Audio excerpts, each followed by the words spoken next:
बिस्मिल्लाहिर्रहमानिर्रहीम। Welcome back dear student. आज के इस लेक्चर में हमने अपने सेक्शन बी को देखना है इस यूनिट में, जो हमारे पास गिवन है match the column. Match the column में हमारे पास दो कॉलम है, कॉलम ए है, कॉलम बी है। कॉलम ए में आप देखें तो इसमें जुमले लिखे हुए हैं, सेंटेंसेस हैं, यानी कि ये कॉलम बी में दिए गए जो अल्फाज हैं जिन्हें हम टर्म कहते हैं या जिन्हें हम वर्ड कह सकते हैं, उसकी डेफिनेशन कॉलम ए में लिखी हुई है। कॉलम ए और कॉलम बी में आपको फ़र्क समझ में आ जाएगा। जब मैच दी कॉलम करते हैं तो ऑप्शन बी में से हमने सेलेक्ट करना है और उसके सेलेक्टेड आंसर को हमने लिखना है सी में। ठीक है जी। कॉलम ए में पहला स्टेटमेंट अगर हम पढ़ते हैं तो हमारे सामने कुछ इस तरह इसकी जो है ना मफहूम समझ में आएगा। A substance which can not be broken into simpler form. ऐसी शय, ऐसी चीज़ जो कि सादा शक्ल में तकसीम नहीं हो सकती, उस सब्सटेंस को क्या कहते हैं। ये हमारे पास ऑप्शन है, 5 ऑप्शन दी हुई है बी में। ठीक है बेटा, और करेक्ट हमने लिखना है जवाब सी में। बी में से सेलेक्ट करके इसको हमने सी में लिखना होता है। बाज़ स्टूडेंट, जैसा कि मैं अपने गुज़िश्ता लेक्चर में बता चुका हूँ, वो क्या करते हैं, जब उनको टेस्ट दिया जाता है तो वो जिग जैग लाइनें खींचते हैं, लाइनों से मिला देते हैं, जिससे एग्ज़ामिनर को थोड़ी दुश्वारी पेश आती है उनको देखने में, उसको चेक करने में, और गलती का भी इम्कान रहता है। इस तरह की जो है ना तकलीफ़ से बचने के लिए खुद भी और एग्ज़ामिनर के लिए भी बेटा ज़रूरी है कि आप अपना काम सलीके से करें। तो इसको कैसे कर सकते हैं, मैं आपके सामने इसको इस तरह कर लेता हूँ कि हमारे पास फॉर एग्ज़ाम्पल एक नया पेज हम ले लेते हैं। उस नए पेज में हम क्या करते हैं, उस नए पेज में हम यहाँ से ये जो टेबल मैंने की हुई है इसको सेलेक्ट कर लेते हैं। सेलेक्ट करके इसको आपके लिए मैं यहाँ पर कर देता हूँ पेस्ट, और ये हमारे पास फॉर एग्ज़ाम्पल मैं कहता हूँ कि ये हमारे पास कॉलम हो गया सी। इसको हम ऐसे कर लेते हैं, ये आपका सी आ जाएगा। और जबकि जनाब जो है ना यहाँ हमारे पास जो कॉलम था बी, उसका जवाब हमने इस तरह कर दिया, इसको ये सी ही बना है, बी में से सिलेक्ट किया हुआ है और ये सी ही बना हुआ है। तो अब इसके लिए ज़रूरी है कि आप इस तरीके से करें जैसा कि मैंने यहाँ किया हुआ है, ये आपके सामने है बेटा। कॉलम ए को उसी तरह हम रखते हैं, कॉलम बी में से सेलेक्ट करके जवाब किस में लिखते हैं, कॉलम सी में लिखते हैं। वो तो इस तरह भी हो सकता है कि सिर्फ 2 ही कॉलम रहने दें, ए और बी को करेक्ट करके लिख लें। Otherwise according to the table हम क्या करेंगे, इसके अंदर कॉलम ए है और कॉलम जो बी है इसको ये दोबारा से बी कर लें। इन ऑप्शन को हम जो है ना यहाँ से क्या करते हैं, ख़त्म कर देते हैं, ताकि एक्सरसाइज को हम सही तरीके से हल कर सकें। तरीका आपके सामने है, परेशान इसमें नहीं होना आपने। ये जो चॉइस है इसको आपने बाद में मैं आपके सामने करूँगा ताकि आप इसको पढ़ के करें, और एक बार आप इसको पढ़ लेंगे तो फिर ये आसान हो जाएगा।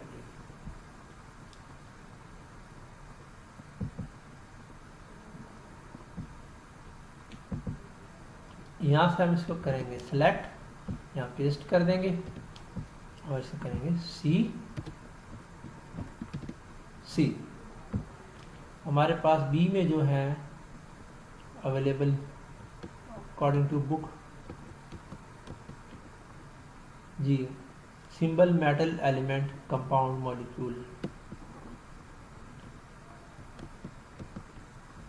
सिंबल ठीक है हमें दिया गया जी, सिंबल है, मेटल है, कंपाउंड है, सिंबल मेटल का एलिमेंट,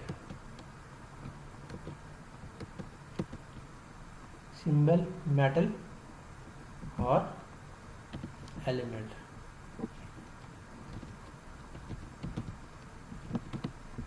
ये अकॉर्डिंग टू टेक्स्ट बुक मैं इसमें लिख रहा हूँ ताकि आप इसको कैसे जो है ना हल करेंगे। सिंबल मेटल एलिमेंट कंपाउंड और मॉलिक्यूल, ये है जी मॉलिक्यूल,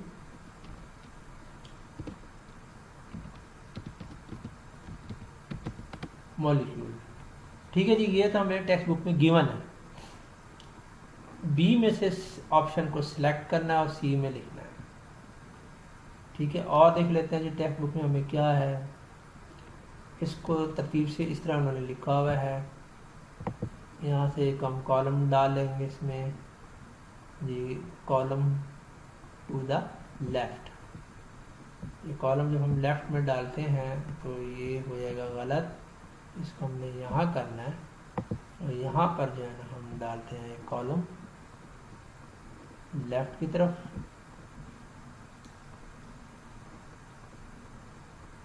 ये तो फिर मिस्टेक इसमें हो रही है जी, इसमें हम कर लेते हैं सी के लेफ्ट में देखते हैं जी कॉलम अगर हो सकता है, ठीक है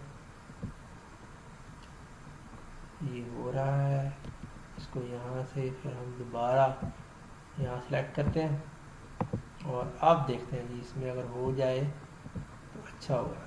ये रहा जी, यहाँ पर हम लिख लेते हैं जी इनके alphabet A, B, C, that is D and E। ठीक है डियर स्टूडेंट, ये हमारी टेबल जो है ना हम अकॉर्डिंग टू टेक्स्ट बुक बन गई है।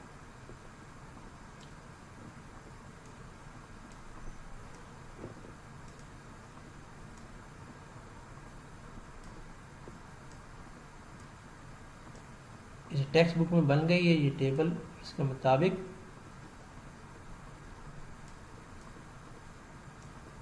ऑप्शन हमने सेलेक्ट करनी है।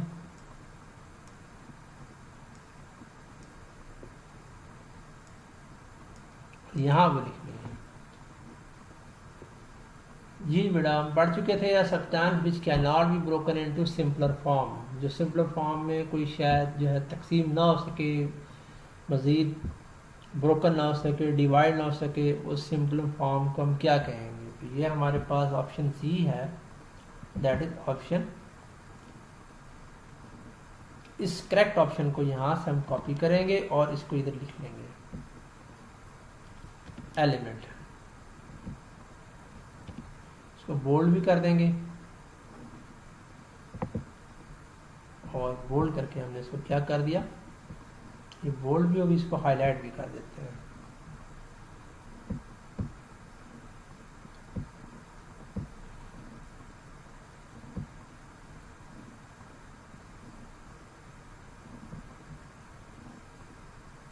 ठीक है जी।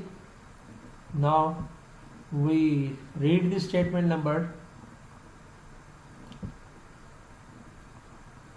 Second, when two or more elements join together chemically forming a new substance, जब दो या दो से ज़्यादा एलिमेंट जो होते हैं वो केमियाई तौर पे आपस में मिलते हैं और एक नई चीज़ बनाते हैं, नई सब्सटेंस बनाते हैं, तो उस नई बनने वाली सब्सटेंस को क्या कहते हैं। ये याद रखिएगा कि ये जो ऑप्शन है हमारे पास ये हमने कर ली है। ठीक है जी, इसको हमने यहाँ नहीं करना सिलेक्ट, तो हमारे पास जो ऑप्शन बनेगी इसके सामने वो है कंपाउंड।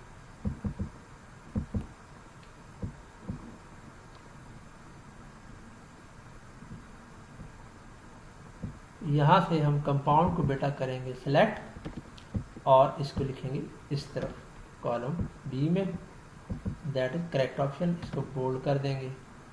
ठीक हो गया जी, ये दो हमने सेलेक्ट कर लिए।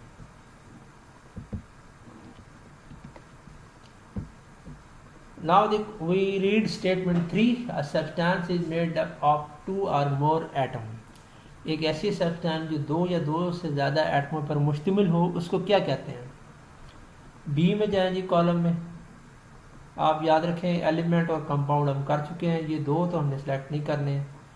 तो अब हमने ए, बी या फिर ई में से सिलेक्ट करना है। एक ऐसी चीज़ जो दो या दो से ज़्यादा एटमों पे मुश्तमिल होती है उसको क्या कहते हैं? सिंबल कहते हैं, उसको मेटल कहते हैं, या उसको मॉलिक्यूल कहते हैं। तो उसको बेटा हम कहते हैं मॉलिक्यूल। ये यहाँ से सिलेक्ट करेंगे, इसके सामने लिखेंगे दैट इज़ द मॉलिक्यूल, और इसको हम कर देंगे बोल्ड जी। अब हमारे पास है statement number 4 in column A, which have shiny surface. किसकी सरफेस, किसकी सतह जो होती है, किस चीज़ की सतह जो है वो चमकदार है, शाइनी है। तो हमारे पास या तो ऑप्शन है ए और बी। सिंबल तो कुछ नहीं है इस हवाले से, अलबत्ता मेटल हमने पढ़ा हुआ है कि मेटल की सरफेस जो होती है वो क्या होती है, शाइनी होती है। तो इसको हम यहाँ पे सिलेक्ट करेंगे, इसको जो है ना पेस्ट कर दिया हमने, यहाँ लिख लिया, दैट इज बोल्ड भी हो गया। तो हमारे पास 5th से बचा है स्टेटमेंट, और ऑप्शन भी हमारे पास एक ही रह गई, वो है ऑप्शन ए। वो यहाँ पे ऑटोमेटिकली आ जाएगा। यानी कि ये जो डेफिनेशन है कॉलम ए में बेटा, ये किसके बारे में है? ये है सिंबल के बारे में। इसकी सिंबल यानी इलामत, इसकी definition, 1 or 2 letter use to represent an element, उन्हें क्या कहते हैं? एक या दो लेटर, हर्फ या हरूफ जो इस्तेमाल होते हैं, अल्फ़ाबेट कह लें, लेटर कह लें, एलिमेंट को शो करने के लिए, रिप्रेजेंट करने के लिए, उन्हें हम कहते हैं सिंबल। तो डियर स्टूडेंट, ये थे हमारे कॉलम मैचिंग जो हमने यहाँ पर अटैम्प्ट करने की कोशिश की है। ये एक तरीका मैंने बताया कि आप इस तरीके से भी इसको अटैम्प्ट कर सकते हैं अपनी आंसर शीट पे, अपनी नोटबुक पे। और एक तरीका ये है कि आप वक्त को बचाते हुए कॉलम ए को उसी तरह रहने देंगे, और जबकि कॉलम बी में आप कॉलम सी वाली ऑप्शन लिख दें और एग्जामिनर को ये बता दें, तो वो उसको भी दुरुस्त तस्लीम करेगा। ठीक है स्टूडेंट, इस सिलसिले में कोई भी दुश्वारी है तो आप अपने मुत्तल्लिका टीचर से या मुझसे रब्ता करके मज़ीद इस बारे में रहनुमाई हासिल कर सकते हैं। इस तरह हम इस सेक्शन बी को तकमील तक पहुंचाते हैं और अपने नेक्स्ट टॉपिक की तरफ जाएंगे। वो होगा शॉर्ट आंसर का, शॉर्ट क्वेश्चन आंसर का, जिसके हमने जवाबात लिखने होते हैं मुख्तसर तौर पे। और इसमें जो है हम कोशिश करते हैं कि हमारा जवाब जो है वो 3 से 4 लाइन से ज़्यादा ना बढ़े। तो ये हमारे एग्ज़ाम में होने वाले पेपर का एक बड़ा हिस्सा इसका भी होता है, शॉर्ट क्वेश्चन आंसर का। तो आपसे मुलाकात होगी बेटा इस सेक्शन सी में। उस वक्त तक आप अपना ये होमवर्क करें नीट एंड क्लीन। उसके बाद अपने जो है ना वालिदैन को, अपने सरपरस्त को या अपने टीचर को दिखाएं, ताकि आपके काम करने की ये जो सलाहियत है इसका भी अंदाज़ा हो जाए और तरीक़ाकार का भी मालूम हो जाए।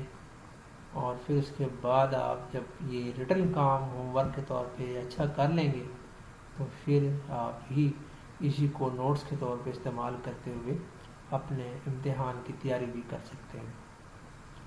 ठीक है स्टूडेंट, अल्लाह हाफिज़। बिस्मिल्लाहिर्रहमानिर्रहीम।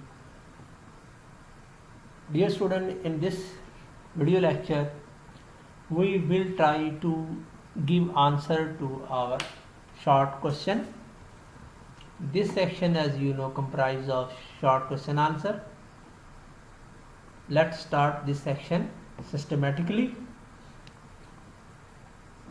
Section C show answer the following question briefly. बेटा यहाँ पर हमने इन सवालात के मुख्तसर जवाबात लिखने हैं। 5 सवालात हमारे सामने हैं। इन 5 सवालात के जवाबात हमने जो है ना वो मुख्तसर तौर पे तहरीर करने हैं और फिर उसका हम जब ये लिख लेंगे तो इस तरह जवाब हमारे 5 सवालात के, तो फिर ये हिस्सा भी मुकम्मल हो जाएगा और हमारे पास अब फिर तैयारी करने के लिए टेस्ट की एग्ज़ाम की मवाद मौजूद होगा। पहला क्वेश्चन है carbon is an element while carbon dioxide is a compound. Why? Carbon एक एलिमेंट है जबकि कार्बन डाइऑक्साइड एक कंपाउंड है। वाई? क्यों? यानी बेटा इसमें ये तो पूछा जा रहा है कि कार्बन डाइऑक्साइड एक कंपाउंड है तो क्यों है, जबकि कार्बन एक एलिमेंट है तो वो क्यों है।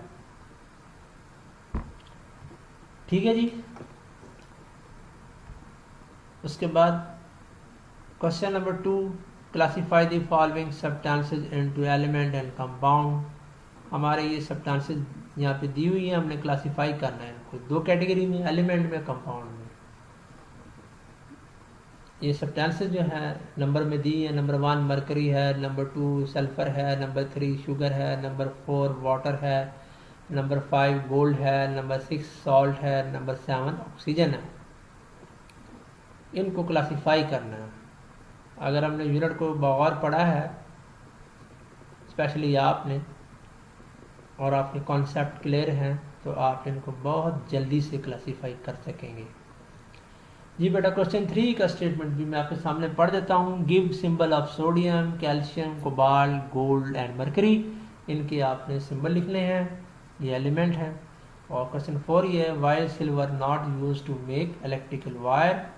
बिजली की तारें बनाने के लिए सिल्वर को इस्तेमाल क्यों नहीं किया जाता। Question number 5, is it not possible to break down an element into simpler substance. क्या ये मुमकिन नहीं है कि एक एलिमेंट को, एक आंसर को सादा हिस्सों में, सबसे सिंपलर सब्सटेंस में तब्दील किया जा सके या तकसीम किया जा सके। यानी क्वेश्चन 5 में बेटा ये पूछा जा रहा है कि एलिमेंट मज़ीद जो है वो सादा सब्सटेंस में, सादा चीज़ों में, सादा जो है ना सिंपलर स्मॉलर यूनिट में मुश्तमिल हो सकता है, तकसीम किया जा सकता है, पॉसिबल है या नहीं है। तो इसके जवाब हमने लिखने हैं। तो ये मैंने आपके लिए एक्सरसाइज के तौर पर यहाँ लिखे हुए। ठीक हो गया जी। ये हमारे सामने है जी, यही है ना। आपने इन्हीं को इसी तरह अपनी आंसर नोटबुक पे लिखना है, आंसर शीट पे लिखना है। पहला सवाल आपके सामने मैंने पढ़ दिया था जी, आपने डिफरेंस लिखना है यहाँ पर कि कार्बन एक एलिमेंट है जबकि कार्बन डाइऑक्साइड एक कंपाउंड है, ऐसा क्यों है। ठीक है, इसका जवाब लिखने के लिए मैं यहाँ पर स्पेस दे रहा हूँ ताकि जो है ना फिर आप इसको कर सकें। मैंने जवाब लिखे हुए हैं, लेकिन आप इसको कैसे अटेम्प्ट करते हैं वो आपका होगा तरीक़ाकार, लेकिन मैंने आपको बता दिया। कार्बन एक एलिमेंट है क्योंकि कार्बन जो होता है वो एक सिंपलर सब्सटेंस है। एलिमेंट की डेफिनेशन क्या होती है? Element is the purest form of matter. Matter की प्योरेस्ट फॉर्म होती है, उसको हम एलिमेंट कहते हैं। या एलिमेंट एक सब्सटेंस होती है जो कि फर्दर सिंपलर सब्सटेंसेस में डिवाइड नहीं हो सकती और एक ही किस्म के एटम पे मुश्तमिल होती है। Element as a substance that consists of only one kind of element atom। तो इसलिए कार्बन जो है ना एक एलिमेंट है। कार्बन डाइऑक्साइड कंपाउंड है क्योंकि कार्बन डाइऑक्साइड में आप देखें तो 2 एलिमेंट होते हैं बेटा, एक कार्बन होती है, दूसरी ऑक्सीजन होती है। कार्बन का एक एटम होता है, ऑक्सीजन के 2 एटम होते हैं। तो इसका जवाब जो मैंने आपके सामने लिखा है ये इस तरह लिखा हुआ है, ये यहाँ से। तो मैं क्या करूँगा कि इसको यहाँ से सिलेक्ट करूँगा और सिलेक्ट करने के बाद इसका जवाब आपके सामने मैं यहाँ लिख देता हूँ। ये लीजिए, ये आपके सामने इसका जवाब आ गया जी। Carbon is an element because it consist of only one kind of atom, क्योंकि ये एक ही किस्म के एटम पे मुश्तमिल है,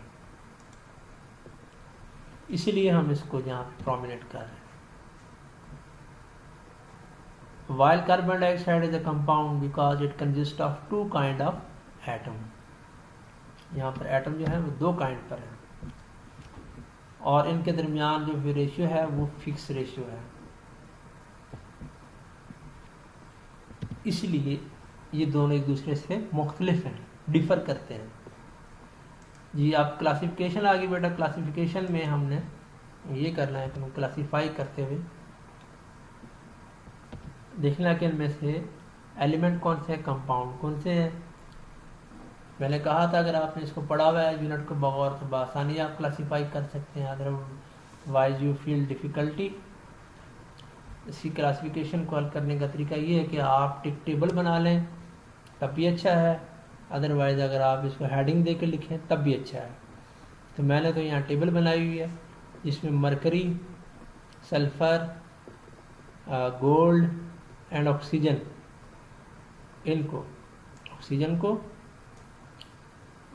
गोल्ड को और सल्फ़र को, मरकरी को, इसको लिया है एक एलिमेंट के तौर पर। जब आप एलिमेंट सेलेक्ट कर लेते हैं बेटा तो फिर रिमेनिंग जो सब्सटेंसेस होंगी वो किस में आएंगी, कंपाउंड की कैटेगरी में आ जाएगी। तो लेट्स स्टार्ट दिस, ये इसकी क्लासिफिकेशन है, यहाँ मैंने इसको कर दिया है, आपने भी यहाँ पे इसको लिख लेना है आंसर के तौर पर। ये आपके पास टेबल आ गई, देखें ना बहुत आसानी के साथ इसको मैंने क्लासिफाई किया हुआ था। ये जो है ना आपके सामने मैंने इसको शो कर दिया, ठीक है जी। बड़ा आसान तरीका है, आप इसे अपने आंसर शीट पे बना सकते हैं, देखने में भी अच्छा लगेगा। अगर आप इसको अलग सिंपल लिखना चाहें तब भी लिख सकते हैं, लेकिन बेहतर है कि टेबल बना लें, ज़्यादा टाइम नहीं लगेगा। Now the question number is 3, give symbol of sodium, calcium, cobalt, gold and mercury. इनके सिंबल लिखने हैं, ये भी आपने लिस्ट में देख लेने हैं, आपकी बुक में गिवन है कि कहाँ कहाँ ये सिंबल दिए हुए हैं। लिस्ट ऑफ एलिमेंट की चेक करें तो वहाँ पर ये सिंबल आपको मिल जाएंगे। ये टेबल है हमारी, एलिमेंट्स हैं, सिंबल है, एलिमेंट्स है, सिंबल है। यहाँ से आप देख के लिख सकते हैं तो होमवर्क, और इसको तैयार भी कर सकते हैं अपने टेस्ट के लिए, एग्ज़ाम के लिए। मैंने एक और टेबल बनाई है, इनके सिंबल लिख दिए हैं और बहुत ही खूबसूरती के साथ इसका जवाब भी हमारे पास मौजूद है। ये जी, ठीक है बेटा, चेक कर लेते हैं। Sodium Na, calcium Ca, cobalt CO। Cobalt को हमने जो है ना गलत फहमी से कार्बन मोनोऑक्साइड नहीं कहना। कार्बन मोनोऑक्साइड में हम बेसिकली O को भी कैपिटल लिखते हैं।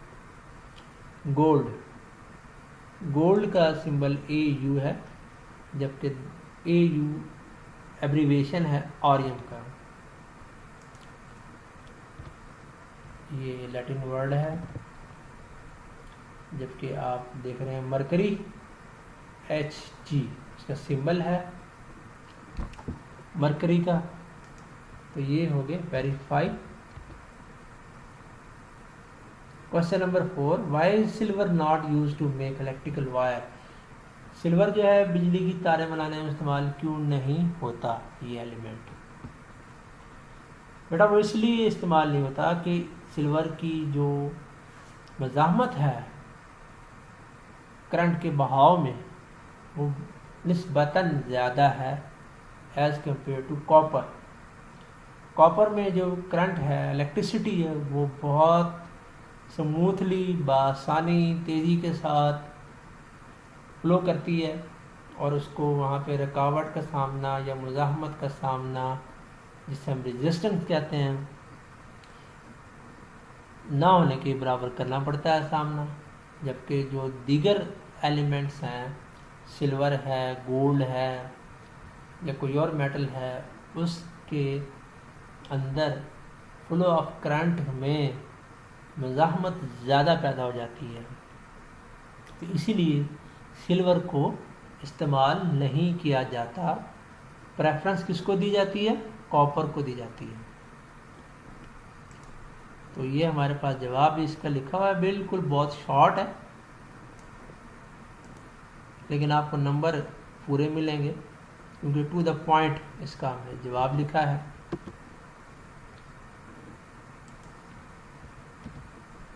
ठीक है बेटा, समझ आ गया आपको? Silver produce more resistance, silver produce more resistance in flow of current, so it is not used to make electrical wire। बस टू दी पॉइंट है और हम मज़ीद इसका जवाब बढ़ाना नहीं चाहेंगे। 5वां सवाल है, आखिरी सवाल है, is it not possible to break down an element into simpler substance? क्या एक एलिमेंट को सादा सब्सटेंस में ब्रेक डाउन करना, तकसीम करना मुमकिन है या नहीं है? क्या ये मुमकिन नहीं है कि एक एलिमेंट को सिंपलर सब्सटेंस में ब्रेक डाउन किया जाए, डिवाइड किया जाए?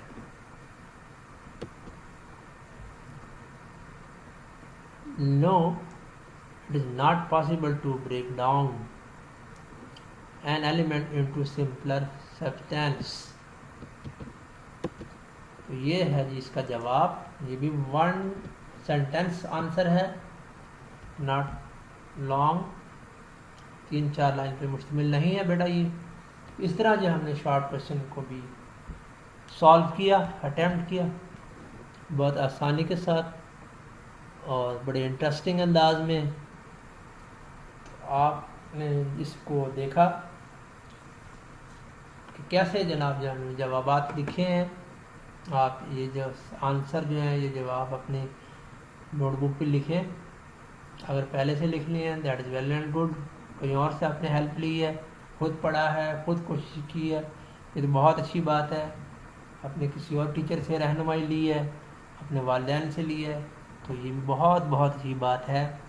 अगर फिर भी आपने काम नहीं किया हुआ था तो इस लेक्चर का मकसद ये था कि आप जो है ना भरपूर तरीके से इस लेक्चर से मुस्तफ़ीद हों और इसके जो आंसर हैं वो लिख लें, इसी को तैयारी करें और अपने टेस्ट भी जनाब जो है ना आप इन्हीं जवाबात को पढ़ के अटैम्प्ट कर लें, तो यकीनी तौर पे आप अच्छे नंबर हासिल कर लेंगे बेटा। आपसे मुलाकात होगी नेक्स्ट लेक्चर में, जो कि होगा लॉन्ग क्वेश्चन आंसर का section, that is our section D. आपसे मुलाकात होगी नेक्स्ट लेक्चर में। मुझे दीजिए इजाज़त। अल्लाह हाफिज़।